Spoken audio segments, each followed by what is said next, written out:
débutons. Si vous voulez, pour l'instant, vous pouvez vous placer dans le livre de Daniel. Le livre de Daniel. Alors moi, je vais me placer comme cela ici pour l'instant et je vais me tasser par la suite. Mais en Daniel, chapitre 8, s'il vous plaît.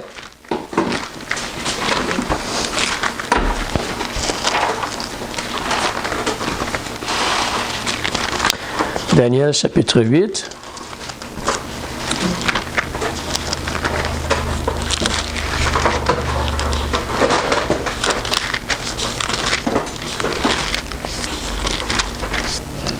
Donc, nous continuons concernant nos études concernant ce personnage-là qui s'appelle l'Antichrist. Et c'est cela que nous, en réalité, on a vu ensemble comment dans la seconde épître de Paul aux Thessaloniciens, ce personnage-là qui va venir, alors on l'appelle l'Antichrist, mais on le déclare comme étant l'homme du péché, le fils de perdition, l'adversaire, celui qui s'élève au-dessus de tout ce qu'on appelle Dieu, et ainsi de suite, même jusqu'à s'asseoir dans le temple de Dieu. On va relire cela peut-être tantôt. Il est aussi appelé l'impie. Ça, c'est le personnage, sa personnalité, son désir, sa façon d'agir. On a aussi lu en Daniel chapitre 7, pour la suivante, s'il vous plaît. Merci. On a aussi vu que c'est un personnage qui est vraiment puissant. Évidemment, le diable l'aide. On va en reparler aujourd'hui. C'est quelqu'un qui va être grand et qui va déranger ou faire des choses vraiment dans le monde. Il est intelligent. Il est aussi un blasphémateur. Donc, il parle mal au sujet de Dieu. Il va opprimer les saints comme Israël, le peuple de Dieu. Il va penser à changer les temps et la loi. On a vu ces choses-là déjà. Maintenant, on va regarder dans le livre de Daniel au chapitre 8. Alors moi, je peux me repositionner ici pour l'instant. Mais en Daniel au chapitre 8, on va voir qu'il y a une mention concernant un personnage qui est comme un roi, présenté comme un roi.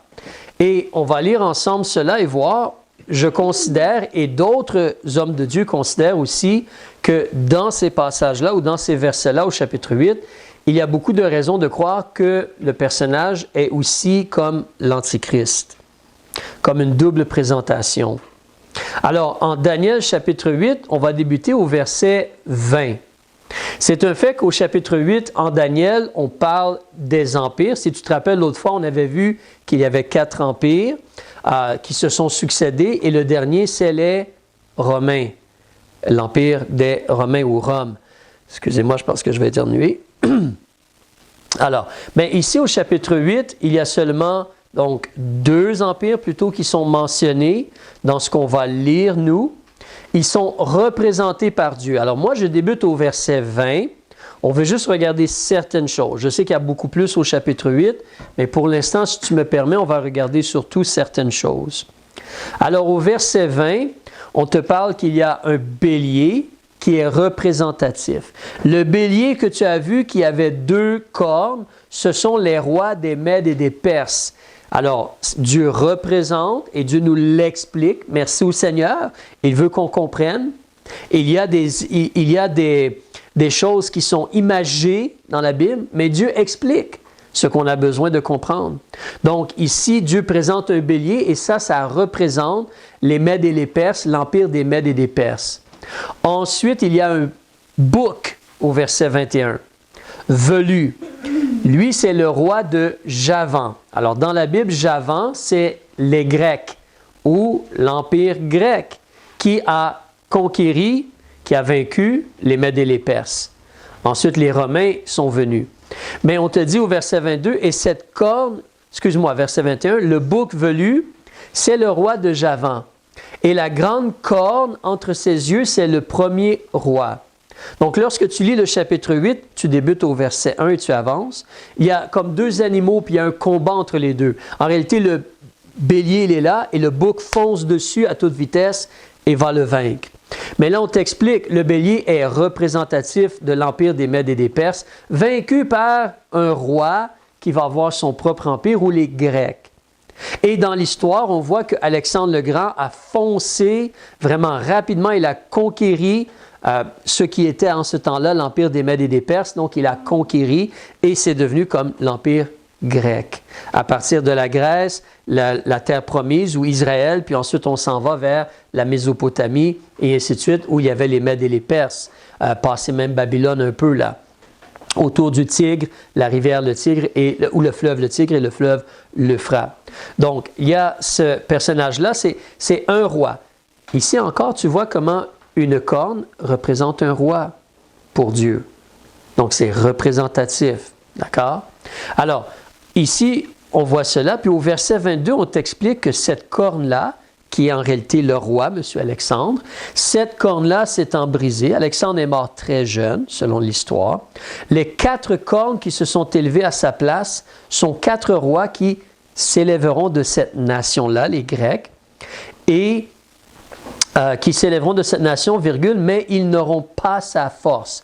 Et l'histoire nous présente la réalité que lorsqu'Alexandre est mort, c'est 4 de ses généraux se sont divisés son empire, mais aucun des généraux a eu, disons, peut-être le pouvoir ou les conquêtes que Alexandre, les accomplissements d'Alexandre. Ils n'ont jamais accompli autant que lui.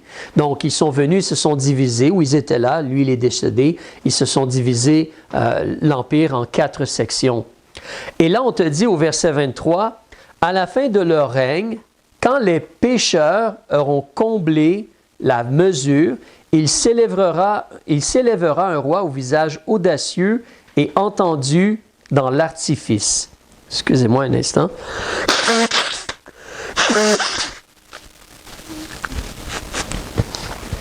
Merci. Alors donc, à la fin de leur règne, d'une certaine façon, ça te fait penser comme si le temps avance. Alors oui, il peut y avoir un personnage qui a été un des derniers rois, si on pourrait dire, parmi les 4 sections de l'Empire grec, là, qui a été divisé en 4. Mais dans ce qu'on va lire ensuite, comme je te dis, on a des raisons de croire qu'on te présente aussi un autre personnage à venir qui est comme l'Antichrist, qui serait une représentation de l'Antichrist. Mais donc, ce personnage-là, à la fin de leur règne, quand les pécheurs auront comblé la mesure, il s'élèvera un roi au visage audacieux et entendu dans l'artifice. Je vais faire une petite pause. Si vous connaissez beaucoup votre Bible, si vous avez lu beaucoup votre Bible, la phrase qui est mentionnée ici, « à la fin de leur règne, quand les pécheurs auront comblé la mesure », c'est important de voir ou de comprendre ce que Dieu essaie de nous dire. Dieu, il est là et Dieu, il est 100% miséricorde, mais il est 100% juste. Et il est patient pour laisser l'homme se repentir et se mettre en règle avec lui. Mais il y a un temps où Dieu dit, c'est assez, je dois juger. On a vu dans le passé, comme exemple, Jérémie, Dieu pendant plusieurs années, plusieurs centaines d'années, il a été miséricordieux envers Israël, mais ensuite il dit, c'est assez, je dois punir, et les Babyloniens sont venus. Ici, on te parle là de cette situation-là. Les pécheurs vont avoir comblé la mesure. C'est pour ça, comme je dis, est-ce que c'est seulement les pécheurs pendant ce temps-là, ou c'est comme l'histoire du monde? Parce qu'il ne donne pas de détails sur les pécheurs de quelle nation. À la fin de leur règne, quand les pécheurs auront comblé la mesure. Mais la réalité, donc, c'est comme Dieu tolère, Dieu tolère, Dieu tolère, puis là, la mesure, elle est comblée. C'est assez. Quand la mesure des pécheurs est comblée, le jugement doit venir. La prochaine chose, regardez avec moi la prochaine mention ici, dans le livre de Genèse. Alors, dans la situation... Excuse-moi, la prochaine, s'il vous plaît. Merci. Alors, c'est Genèse chapitre 15, verset 16. Ce qui se produit, c'est que Dieu parle à Abraham et lui dit, « Tes descendants vont avoir le pays, mais seulement à un certain temps. » Et Dieu explique, c'est que à la 4e génération, ils, comme tes descendants, reviendront ici, dans le pays de Canaan, où Abraham était. Et ensuite, les descendants d'Abraham se sont retrouvés en Égypte. Ils reviendront ici, car l'iniquité de l'Amorien n'est pas encore à son comble. La mesure du péché ou de l'iniquité des Amoréens, de l'Amoréen qui habitait dans Canaan, Dieu dit, c'est pas à son comble encore. Je suis miséricordieux. Mais, justement, nous on sait, quand Israël est venu dans le pays, qu'est-ce que c'était? Ce n'était pas seulement, « Ah, je vous donne un pays ». C'est un jugement sur les nations de Canaan. vous devez tuer toutes et détruire toutes les nations de Canaan, parce qu'ils ont été pécheurs, ils ont été rebelles envers Dieu. Ça fait plusieurs générations, des centaines d'années, techniquement il y a 400 ans, 450 je crois, j'oublie le terme, l'année exacte, là. Mais dans ce chapitre-là, Dieu explique le temps aussi. Mais en réalité, donc, Dieu parle de centaines d'années, je crois 400 ou 450 ans. Il parle du fait que, justement, l'Amorien, son iniquité n'est pas encore à son comble. Donc, quand tu lis en Daniel, c'est le même genre de similarité. C'est la réalité que Dieu dit pour les pécheurs. Donc, il mentionne, la mesure n'est pas encore comblée. Mais à la fin, quand les pécheurs ont comblé la mesure, là, il se passe quelque chose. Ce roi-là qui va venir n'est pas un bon roi. Alors, regardons en Daniel chapitre 8 comment il va agir ce personnage-là. Et on va voir s'il y a des ressemblances, comme je dis, avec les réalités du personnage qui est l'Antichrist. Donc, au verset 23, ce roi-là, à la fin du verset 23, il va s'élever un roi au visage audacieux. Alors, c'est quelqu'un qui va oser, qui va être comme un téméraire, qui va se permettre des choses. Peu importe si c'est approprié ou non, il va se permettre de les faire. Il est audacieux. Il va être entendu dans l'artifice. On a déjà parlé, vous savez, c'est comme dans le livre d'Éphésiens, on te parle des artifices du diable. Artifice, ce n'est pas des feux d'artifice dans le ciel. Artifice, c'est un moyen habile pour tromper. Alors, ce personnage-là, il va être entendu. Entendu, c'est l'entendement, c'est la compréhension. Ce personnage-là va être très intelligent pour faire des mensonges, des tromperies et tromper les gens avec ses artifices. Il va être très habile pour cela. Et nous savons que l'Antichrist est comme cela aussi, en comparant ailleurs dans la Bible. Alors, si tu regardes, donc, il est audacieux et entendu dans l'artifice, verset 24. Sa puissance s'accroîtra, mais non par sa propre force. Il va être de plus en plus puissant, mais pas parce qu'il est fort. Il y a quelque chose d'autre qui influence sa capacité de régner. Et c'est là la réalité que, la prochaine s'il vous plaît, quand tu regardes dans le livre de l'Apocalypse, tout le monde connaît Apocalypse chapitre 13, justement la bête qui se présente. Mais au verset 2, on te dit clairement concernant l'Antichrist, on te mentionne que la bête que je vis ressemblait à un léopard. Ses pieds étaient comme ceux d'un ours et sa gueule comme la gueule d'un lion. Oui, on parle de comme l'Empire romain, le dernier empire, ou une bête, un empire, un royaume, mais il y a un personnage aussi. Et on te mentionne donc, le dragon lui donna sa force et son trône et un grand pouvoir. Donc, ce dernier empire-là, ou ensuite le roi qui va régner sur cet empire-là, qui lui donne la capacité de s'agrandir, c'est le dragon, c'est le diable. Et c'est là qu'ici, on voit quelque chose de similaire au verset 24. Sa puissance va s'accroître, mais non par sa propre force. D'accord? On continue au verset 24. Il fera des ravages extraordinaires. Qui a lu dernièrement le livre de l'Apocalypse? Qu'est-ce que justement la bête fait au chapitre 13, 14, ainsi de suite? Il va y avoir la marque de la bête, il va y avoir beaucoup de sang versé, il va y avoir beaucoup de... ça va être des ravages extraordinaires. On te dit toujours ici, au chapitre 8, verset 24, il va réussir dans ses entreprises. Dans l'Apocalypse, ou quand on lit dans le Nouveau Testament, l'Antichrist, il va avoir son royaume. Il va régner sur la terre. Il va vouloir se faire adorer comme Dieu aussi. Il va réussir dans ses entreprises. Je reviens en Daniel chapitre 8, verset 24. On te dit qu'il va détruire les puissants et le peuple des saints. En d'autres mots, c'est lui le fort, le puissant, le roi. S'il y a un autre empire, il pourrait l'écraser. Ou s'il y a un autre roi ou un autre personnage qui a une force, lui, il va détruire les puissants et le peuple des saints. Le peuple des saints, c'est Israël. Nous en avons parlé. Dans le livre de Daniel, le peuple de Dieu, c'est Israël. Il n'y a aucune église, aucun chrétien dans ce temps-là, c'est Israël. Alors, si tu regardes ici, il va détruire le peuple des saints. C'est similaire à ce qu'on a vu la dernière fois. Daniel chapitre 7, à côté, du côté gauche dans ta Bible, Regarde le verset 25. Qu'est-ce que l'Antichrist va faire? Il va prononcer des paroles contre le souverain. Il va opprimer les saints du souverain. Il va se tourner et vouloir opprimer Israël. Ici, au chapitre 8, verset 25, on dit des choses similaires. Il va vouloir détruire le peuple des saints. Note en passant, comme je disais, cette prophétie-ci, les versets 22, 23, 24, 25, on parle d'un personnage.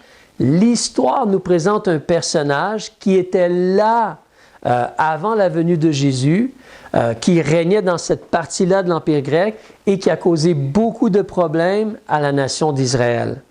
Pour l'instant, aujourd'hui, je ne vais pas en détailler plus, je pourrais un jour. Mais comme je dis, il y a un personnage qui a vraiment fait cela dans l'histoire et il y a l'Antichrist qui va venir. C'est comme une double prophétie, ça touche plus qu'une chose. Alors, si l'on continue au chapitre 8, ici en Daniel, on a lu le verset 24. Donc, à date, le personnage ici, c'est quelqu'un qui est audacieux, qui est très intelligent et habile pour tromper. Il est puissant, mais pas par sa force à lui. Le diable le soutient.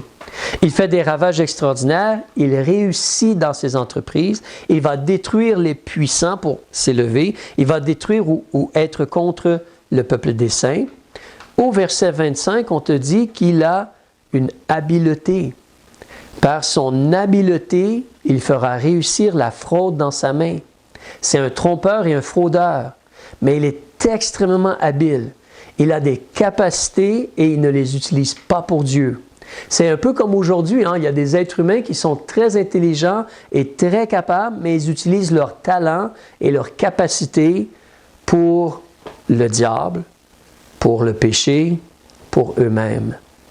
Et ça, c'est triste parce que Dieu les a créés et Dieu leur a donné une capacité. Mais ils n'honorent pas Dieu. Mais ce personnage-là, il est habile, il va faire réussir la fraude dans sa main. Toujours au chapitre 25, la prochaine chose qu'on voit, c'est de l'orgueil, n'est-ce pas? Il va s'énorgueillir. Il y a de l'orgueil dans cet homme-là. L'Antichrist va vouloir prendre la place il va vouloir s'asseoir dans le temple de Dieu et se proclamer Dieu. Nous en avons parlé. Je continue. Après l'orgueil, on te mentionne, donc il va s'énorgueillir dans son cœur, virgule, et à l'improviste, il fera périr beaucoup de gens. Donc comme cela, sans préavis, sans mention, il va juste comme faire en sorte que plusieurs gens vont mourir. Est-ce qu'il va larguer une bombe? Est-ce qu'il va envoyer quelqu'un avec des mitraillettes? Il va faire périr beaucoup de gens à l'improviste, sans être quelque chose de planifié ou d'averti d'avance. Alors, ensuite, à la fin du verset 25, on te dit qu'il va aussi s'élever. Donc, après avoir fait toutes ces choses-là sur la terre et s'élever lui-même et tuer des hommes, là, il veut vraiment, un peu comme le diable. Tu te rappelles, le diable voulait prendre la place de Dieu. Ésaïe chapitre 14, Ézéchiel 28 nous en parle. Mais ici, on te dit que ce personnage-là, il va s'élever contre le prince des princes. Qui est le prince des princes? C'est le Seigneur Dieu. Il ne parle pas d'un être humain ici. C'est pour ça qu'on doit voir plus que le monsieur qui a existé avant Jésus-Christ. Je pense qu'on le nomme en français Épaphéinès, mais j'en parlerai peut-être un autre jour. Mais tu vois que c'est beaucoup plus que juste un être humain. Tu vois qu'on te parle de vouloir s'en prendre comme à Dieu. Il va s'élever contre le prince des princes. Mais qu'est-ce qui va se produire avec ce personnage-là? Il va être brisé sans le secours d'aucune main. Tu te rappelles, dans la Bible, il y a un roi, à un moment donné, Hérode, il a fait tuer Jacques, mais Hérode, comment il a terminé? Rongé des vers. Actes chapitre 12. Ce n'est pas un homme qui a mis la main dessus. Alors, ce personnage-là, ce n'est pas un homme. Il va être brisé sans le secours d'aucune main, comme si c'est un jugement direct de Dieu.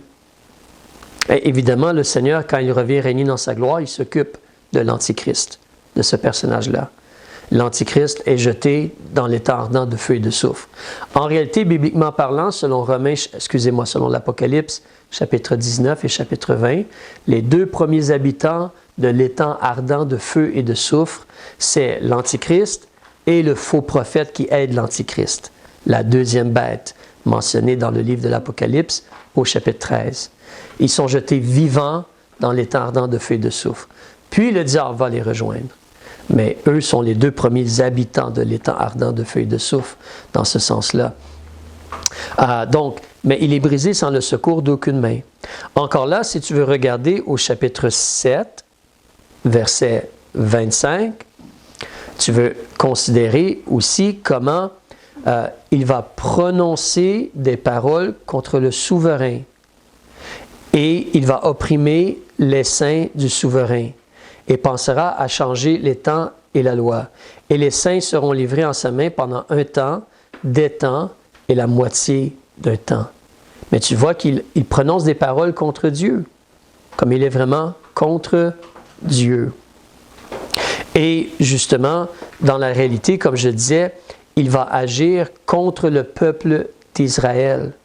Et on veut se rappeler, si tu avances en Daniel chapitre 12, s'il te plaît. Daniel chapitre 12, le verset 7. On veut se rappeler que la période de 7 ans, les tribulations ou la grande affliction, la grande tribulation, alors Dieu utilise cela pour ramener Israël vers lui. Et qu'est-ce qui se produit? Donc, l'Antichrist agit contre Israël. Et au verset 7, « J'entendis l'homme vêtu de lin qui était au-dessus des eaux du fleuve. Il leva sa main droite et sa main gauche vers les cieux, et il jura par celui qui vit éternellement que ce sera pour un temps, des temps et la moitié d'un temps, 3 ans et demi, et que quand il aura achevé de briser la force du peuple saint, toutes ces choses seront accomplies. » Dieu veut amener Israël à genoux. L'orgueil, l'entêtement. Donc, le peuple saint, Israël, va être, sa force, son orgueil va être brisé. Et là, ils vont regarder vers celui qu'ils ont percé. Là, ils vont regarder vers Christ et vouloir espérer en lui. Si tu veux justement faire un petit tour en Matthieu chapitre 24, afin de relier certaines choses ensemble et se rappeler ce que Jésus nous a dit aussi concernant les choses à venir. Le personnage donc va agir dans les choses qu'on a vues, mais en Matthieu chapitre 24, tu vois des choses similaires. Matthieu chapitre 24, regarde avec moi à partir du verset 15. On a lu cela aussi un peu l'autre fois. Mais on te dit, « Quand donc vous verrez dans le lieu saint l'abomination de la désolation, dont le prophète Daniel a parlé. » Cette partie-là, c'est au chapitre 9, on ne l'a pas lu encore, mais c'est le livre de Daniel.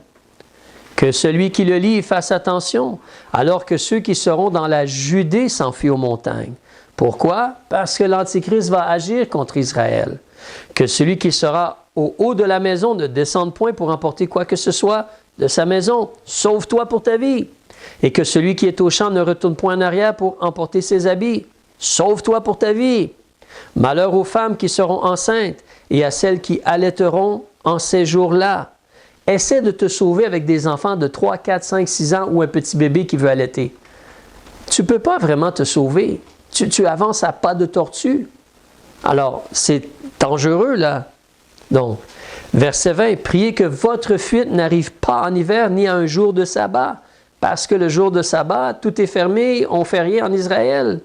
C'est dangereux. » Si vous connaissez un peu l'histoire, pas la guerre de 67, mais l'autre guerre, c'est ce que les Arabes ont fait. Ils ont attaqué Israël le jour Yom Kippour, parce qu'Israël ne fait rien ce jour-là. Alors, j'arrête concernant ces choses-là, mais la réalité, on parle ici d'Israël, et là au verset 21, il y aura une grande affliction telle qu'il n'y en a point eu depuis le commencement du monde jusqu'à présent, et telle qu'il n'y en aura jamais. C'est une grande affliction, parce que ce personnage-là agit contre eux. Alors, allons lire en 2 Thessaloniciens, juste pour boucler un peu la boucle, et continuer. Après ça, on va conclure. Mais 2 Thessaloniciens, ce qu'on a lu au tout début, juste pour voir comment les choses sont similaires et doivent être liées ensemble, si on pourrait dire. Dieu nous donne de l'information, on met l'information ensemble pour avoir toute l'image, tout le portrait, toute l'information. Alors en 2 Thessaloniciens chapitre 2, si l'on regarde, on va débuter seulement au verset 3 parce que le temps est court, mais on te dit que personne ne vous séduise en aucune manière, car il faut que la révolte soit arrivée auparavant. Un temps où les gens se rejettent Dieu, une révolte. Et aussi, il y a un personnage. on doit voir paraître l'homme du péché. On en a parlé tantôt. Le fils de perdition, l'adversaire, celui qui s'élève au-dessus de tout ce qu'on appelle Dieu, ou qu'on adore jusqu'à s'asseoir comme Dieu dans le temple de Dieu, se proclamant lui-même Dieu. Maintenant, descendez avec moi au verset 8, voir sa façon d'agir. Alors paraîtra l'impie que le Seigneur va détruire par le souffle de sa bouche et qu'il anéantira par l'éclat de son avènement ou sa venue. Remarque comment c'est la même chose que il est détruit sans l'aide d'aucun homme. C'est le Seigneur qui s'en occupe. Mais là, au verset 9, l'apparition de cet impie aura lieu avec quoi? Pas sa force à lui, la force de Satan. Avec toute puissance, avec des prodiges et de faux miracles. Quand tu fais un faux miracle, c'est pourquoi habituellement? Tromper les gens. C'est un homme très habile dans la capacité de tromper. Il a des artifices. D'accord? Donc, il est très habile dans le fait de tromper. Alors, si tu regardes maintenant avec moi au verset 10, et il a aussi toutes les séductions de l'iniquité parmi ceux qui se perdent, parce qu'ils n'ont point reçu l'amour de la vérité pour être sauvés. C'est un trompeur, un séducteur, et c'est quelqu'un qui va agir comme cela. C'est très similaire. Très similaire.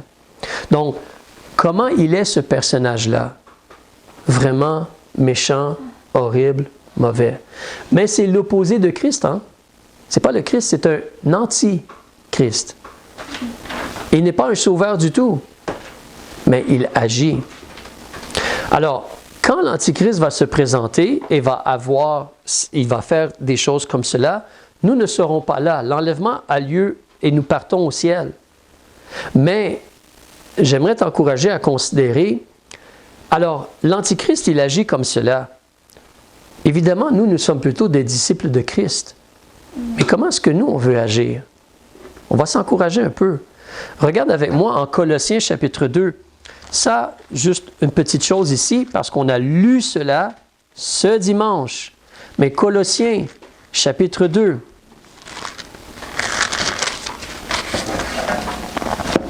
Colossiens chapitre 2 et le verset 1.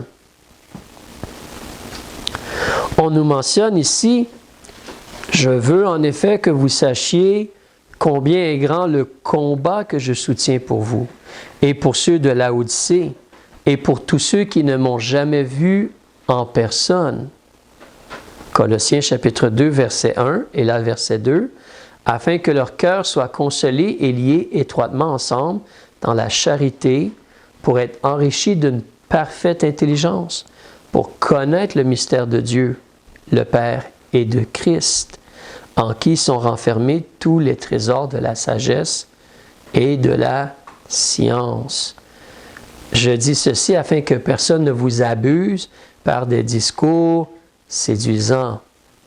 On ne veut pas être trompé, on veut la lumière et la sagesse de Christ. En terminant, dirigeons-nous vers 2 Corinthiens chapitre 10, et on va terminer là. 2 Corinthiens chapitre 10, si tu recules.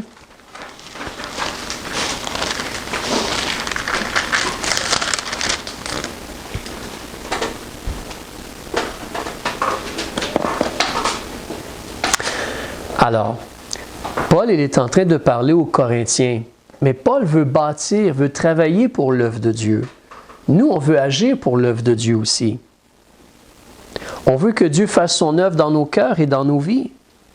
On connaît Christ et on veut être comme des petits chrétiens, Christ, petits comme Christ, des disciples de Jésus. Remarquons ici ce que Paul mentionne. Je débute au verset 2. Il mentionne aux gens à Corinthe qui sont des gens sauvés, c'est l'Église à Corinthe. Alors oui, il y a peut-être des visiteurs qui ne sont pas sauvés, mais les gens de l'Église de Corinthe, c'est des gens sauvés là. Verset 2, « Je vous prie, quand je serai présent, que je ne sois pas obligé de me servir avec confiance de cette hardiesse avec laquelle j'ai dessein d'agir contre quelques-uns qui nous regardent comme marchant selon la chair. Car quoique nous marchions dans la chair, c'est vrai que j'ai un corps humain puis je vis sur la terre, mais je ne combats pas selon la chair. Contrairement à l'Antichrist qui utilise la puissance physique pour faire des choses, nous, on ne combat pas selon la chair. En effet, nos armes de guerre ne sont pas charnelles.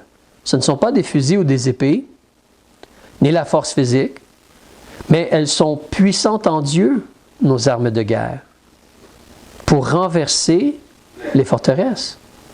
Nous aussi, on peut avoir les victoires. Mais c'est quoi les armes que nous avons? Si vous réfléchissez, vous allez réaliser que les armes que l'on a, c'est la parole de Dieu et la prière. La prière et la parole de Dieu. Parce que la parole de Dieu est comme une épée à deux tranchants. Parce que la parole de Dieu, c'est l'épée de l'esprit. Et la prière, c'est la foi, comme le bouclier de la foi. Et les choses autour de cela. Alors, mais nos armes de guerre ne sont pas charnelles, mais elles sont puissantes en Dieu pour renverser les forteresses. Verset 5. Pour détruire les raisonnements et toute hauteur qui s'élève contre la connaissance de Dieu. Et pour amener toute pensée captive à l'obéissance de Christ. Quel est le désir de Dieu? Que les gens obéissent à Christ. Quel est le désir de Dieu? Que les gens croient quand Christ dit « Repentez-vous et croyez à l'Évangile ». Toi, peut-être tu as cru en cela. Peut-être tu t'es repenti et tu as cru en l'Évangile et demandé à Jésus de te sauver. Amen. Si tu n'as pas fait cela, il faut, c'est la base, se repentir et demander à Jésus d'être ton sauveur. Mais l'obéissance de Christ, c'est vivre selon les vérités de Jésus et ses apôtres. Alors, notre désir, notre but, c'est d'amener toute pensée captive à obéir Christ et ses enseignements. Et nous avons les armes pour cela. Ce ne sont pas des armes charnelles. C'est la parole de Dieu et la prière. Le problème, c'est les raisonnements. C'est quoi des raisonnements? Ce mot-là ici, raisonnement, c'est l'idée de réfléchir. Et un peu comme d'avoir une certaine... Imaginez si, comme exemple, là, tu es là, puis tu es en train de réfléchir, puis de balancer, qu'est-ce que je devrais faire? Puis là, peut-être qu'il y a une pensée dans ta tête, puis là, oui, ça, c'est une bonne chose. Non, ça, c'est pas une bonne chose. Une pensée vient en ta tête, est-ce que je devrais accepter? Est-ce que c'est une bonne idée de faire cela ou non? C'est comme une réflexion. C'est comme un peu de la logique. Mais ici, c'est les raisonnements, quoi? Du cœur humain. C'est les raisonnements, quoi? Qui ne sont pas basés sur la parole de Dieu. Pour détruire les raisonnements et toute hauteur qui s'élève contre la connaissance de Dieu. Qui ne veut pas qu'on connaisse Dieu? Qui ne veut pas qu'on connaisse Dieu? À la base, c'est le diable. Et qui influence les gens dans leurs pensées? Je vous ai déjà mentionné, une pensée n'est pas un péché. C'est ce que tu fais avec la pensée. Dans le sens que si une pensée vient, pourquoi tu ne fais pas cela? Une tentation, une séduction. Comme quand le diable a dit à Jésus, mais pourquoi tu ne dis pas aux pierres qu'elles deviennent du pain? Ça, ce n'est pas un péché en tant que tel. Jésus entend cela, puis il dit, arrière de moi, Satan, il est écrit. De la même façon, si le diable veut mettre une pensée dans ta tête, tu peux dire, arrière de moi, Satan, je n'accepte pas cette pensée-là. Je ne vais pas peut-être mentir, ou frapper quelqu'un, ou me venger, ou voler, ou d'autres choses. Je ne vais pas accepter cette idée-là. Ce raisonnement-là, il est faux et je le rejette. Alors l'ennemi agit pour tromper, pour éloigner les gens de Dieu et de la connaissance de Dieu. Mais nous avons les armes pour renverser les forteresses, pour détruire les raisonnements ou les hauteurs qui s'élèvent contre la connaissance de Dieu, pour amener toute pensée captive à l'obéissance de Christ. Verset 6, on termine bientôt. Et nous sommes prêts à punir toute désobéissance. Oui, Dieu punit ceux qui désobéissent et on doit punir celui qui désobéit aussi. Nous sommes prêts à punir toute désobéissance lorsque votre obéissance sera complète. Regardez-vous aux apparences. Si quelqu'un est persuadé en lui-même qu'il appartient à Christ, qu'il se dise aussi en lui-même que comme il appartient à Christ, nous lui appartenons aussi. Et quand même, je me glorifierai encore davantage de la puissance que le Seigneur nous a donnée pour faire quoi? Pour construire, pour édifier, et non pour votre destruction. Le but d'un chrétien, le but d'un pasteur, le but d'un homme de Dieu, le but d'un disciple de Jésus n'est jamais de détruire. Sinon, on veut rejeter le péché, évidemment. Mais notre but, c'est de construire, c'est d'édifier, c'est de construire la foi des gens. Mais évidemment, si on essaie de construire, on a besoin d'enlever ce qui est mauvais. Si le bois est pourri, on est mieux d'enlever le bois puis mettre le bon bois pour construire quelque chose de solide. Mais notre puissance, elle est pour édifier et non pour destruction. Si je fais cela, je n'en recevrai point de honte. Je vais arrêter ici, mais considérez justement, on a l'Antichrist. L'Antichrist va agir d'une façon, il va se bâtir un royaume, il va vouloir avoir la gloire, mais Christ est le Seigneur des Seigneurs et toi et moi, on est disciples de Christ. Nous ne sommes pas l'apôtre Paul, mais la réalité, c'est que nous sommes dans le combat, qu'on le veuille ou qu'on ne le veuille pas. Tu es pour Christ ou tu es contre Christ. Il n'y a pas de milieu de terrain là. Il n'y a pas comme, moi je suis pour Christ, mais seulement dans certaines choses. Non. Tu te rappelles ce que Jésus a dit aux gens dans le livre de l'Apocalypse? Dans la 7e Église, qu'est-ce qu'il a dit? Il a dit, sois chaud ou sois froid. Si tu es tiède, non, il va vomir de sa bouche. Alors, on doit faire attention, on doit réaliser la réalité que Dieu, il veut construire. Dieu, il veut bâtir. Dieu, il a de très bons plans pour toi, pour nous en tant qu'assemblée. Il a de très bons plans pour les gens au Québec. Et nous, on veut édifier, on veut construire. Et nous, on a des armes et on doit les utiliser. La prière et la parole de Dieu. On n'a aucune raison d'avoir honte de montrer ce qui est écrit dans la Bible ou de dire aux gens ce qui est écrit dans la Bible. Aucune raison d'avoir honte de cela. Les gens diront leur opinion, mais la parole de Dieu, elle est la vérité. Donc, on doit réaliser, on a les armes de guerre pour renverser les forteresses, détruire les raisonnements qui s'élèvent, les raisonnements et toute hauteur qui s'élève contre la connaissance de Dieu. Nous voulons être à l'image de Christ et construire avec Christ. On va prier. Père, on veut te remercier